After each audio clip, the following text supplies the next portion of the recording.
Assalamualaikum warahmatullahi wabarakatuh. A'udzu billahi minasyaitonir rajim. Bismillahirrahmanirrahim. Bismillahirrahmanirrahim. Bismillahirrahmanirrahim. Asyhadu an la ilaha illallah wa asyhadu anna Muhammadar Rasulullah. Inna lillahi wa inna ilaihi raji'un. La ilaha illallah. Alhamdulillah, teman-teman yang dirahmati Allah Subhanahu wa taala, bertemu lagi dengan saya Fabialanka. Dalam kesempatan kali ini, kita akan membahas tentang seseorang yang tidak akan pernah merugi di hadapan Allah Subhanahu wa taala. Sebagaimana dalam firman Allah surah Fatir ayat 29 dan 30 yang berbunyi, A'udzu billahi minasyaitonir rajim. Bismillahirrahmanirrahim. Innalladzina yatluna kitaballah wa aqamus shalah wa anfaqu mimma razaqnahum sirran wa alaniyah tijaratan lan tabur liyuwaffiyahum ujurahum wa yazidahum min fadlih innahu ghafurun syakur. Akhiril ayat. Shadaqallahul azim. Dalam keterangan Al-Quran surat Fatir ayat 29 dan 30, bahwasanya Allah berfirman, Innal ladzina yatluna kitaballah, dan barang siapa yang membaca kitab Allah. Apa kitab Allah? Yaitu Al-Quran. Kalau kita misalkan selalu membaca Al-Quran, maka kata Allah ini Al-Quran akan menjadi sebuah petunjuk, menjadi hudan. Bagi siapa? Bagi diri kita, teman-teman semua. Maka sempatkan satu hari minimal satu ayat, teman-teman semua. Apalagi kalau kita mengupas dengan artinya. Apalagi kita membacanya lebih banyak, itu lebih bagus, teman-teman semua. Bahkan kata Allah, ketika kita membaca Al-Quran, dalam satu huruf pun Allah memberikan pahala kepada kita 10 kebaikan. Bayangkan kalau misalkan kita di bulan Ramadan ini, di bulan yang penuh berkah ini, kita membaca Al-Quran sebanyak-banyaknya, teman-teman semua. Sebenarnya di bulan Ramadan ini bulan pelatihan, supaya suatu saat ketika kita menemui bulan-bulan yang lain, kita sudah terbiasa untuk yaitu membaca Al-Quran, teman-teman semua. Bahkan kata Allah, Innalladzina yatluna kitaballah wa aqamus shalah, yang mendirikan sholat, teman-teman semua. Yang artinya, kenapa kita harus mendirikan sholat?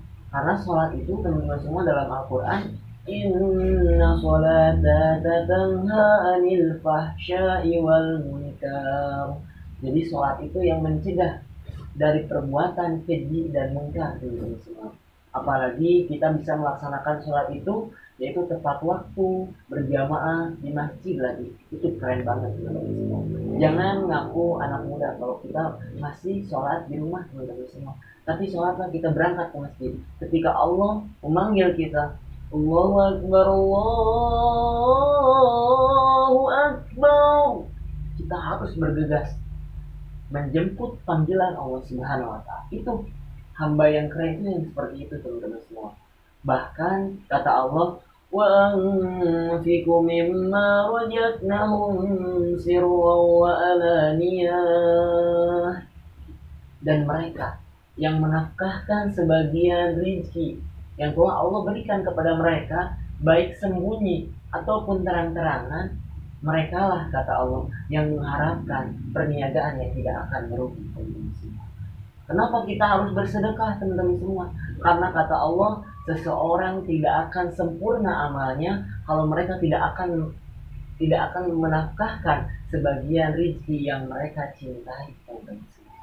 Bahkan janji Allah kepada orang-orang yang bersedekah, kata Allah, mereka itu perumpamaannya seperti halnya satu benih, di dalamnya terdapat 7 bulir, teman-teman semua. Dari satu bulir itu terdapat 100 kebaikan, teman-teman semua. 100 dikalikan 7 sama dengan 700 kebaikan. Maka jangan takut miskin dengan kita bersedekah, teman-teman semua. Seperti halnya kita bersedekah itu seperti hanya kita bercocok tanam, teman-teman semua. Kalau kita terus semakin banyak, itu semakin banyak juga nominal yang akan kita dapatkan, pahala yang kita dapatkan. Tapi dengan kita bersedekah, jangan kita bersedekah mengharapkan, oh kita nih kasih segini pasti Allah akan lebih menggantinya. Jangan. Intinya kita melakukan sebuah ibadah, kita harus dengan kerelaan hati, harus dengan ikhlas, teman-teman semua. Karena kata Allah, menjalankan apapun, kalau kita meniatkan karena sesuatu, itu tidak akan dapat. Maka niatkan semua karena Allah. Seperti halnya kita dalam sholat, inna sholati wa nusuki wa mahyaya wa mamati lillahi rabbil alamin. Sesungguhnya sholatku, ibadahku, hidupku, dan matiku lillahi rabbil alamin. Hanya karena Allah subhanahu wa ta'ala. Jadi kembali lagi, wa minal a'malu binniyat. Semua apapun itu ibadah tergantung niatnya masing-masing, teman-teman semua.